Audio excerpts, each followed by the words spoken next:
address you as friends of George, so I'll say good afternoon to you all. First of all, let me thank Madam MC, or whatever you call yourself, for inviting me to speak. I think it's a great honor, and I'm delighted to do it.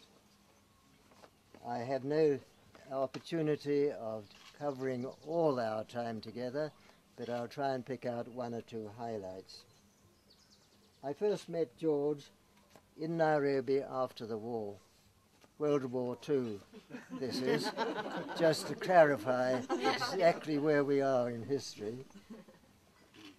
We possibly had seen each other before unknowingly, because we worked back and decided we were in Hamburg in Germany at the end of the war. He was in the Royal Air Force and I was in the British Army and landed out here. He must have looked very imposing in his uniform. He was very tall and slim and lithe and much taller than he appears now. He was even taller at his school, because he showed me once a photograph of him standing up straight, and his uniform included a top hat on top of all that height. Very impressive. We met in Nairobi, and I asked him what he was doing out here. And believe it or not, he says, "I'm busy breeding." I said, "Beg your pardon?" Breeding. And he said he was breeding mosquitoes. As if we didn't have enough here without him bringing his special breed with him. He explained that he was an employee of Imperial Chemical Industries, one of the main British pharmacological firms at that time. And they wanted him to do some research on the drugs they were producing, which he did, and did quite a lot of research with that. His contract finished, and he decided that he would like to stay here very much about the same time as I did. We both decided we like the country, we like the people, they seem to like us, so we decided to stay, and we spent the next 50-odd years working closely together, mainly at Nairobi Hospital. I'd like to specify that George has made two major contributions to medicine out here. I hope you're listening to this, George, yes, and will correct it if I get anything wrong. Have I said anything wrong yet? To get to the serious nitty-gritty, George has made, personally, two main contributions to medicine in Kenya, mainly Nairobi.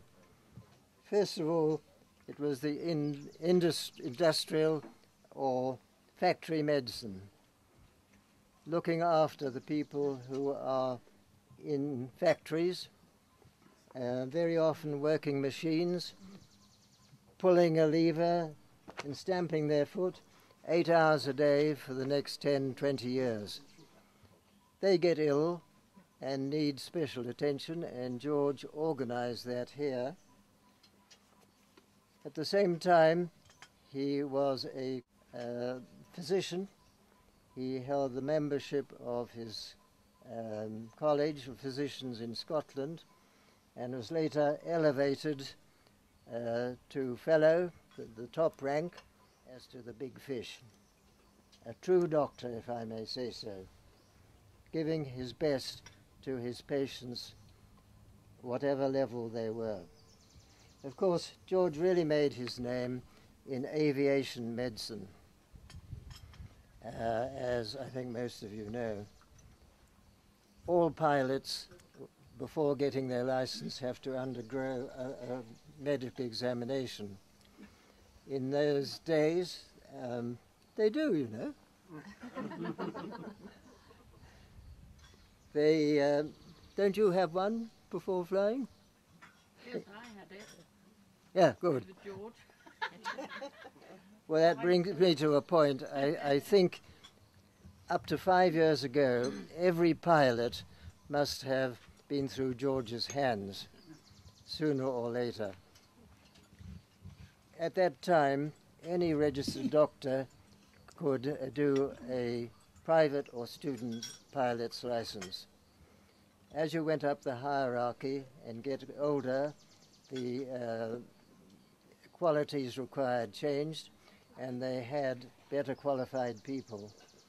At that time, the only person who was qualified to do medicals in the higher grades was the British doctor at Eastleigh, positioned here by the British Royal Air Force.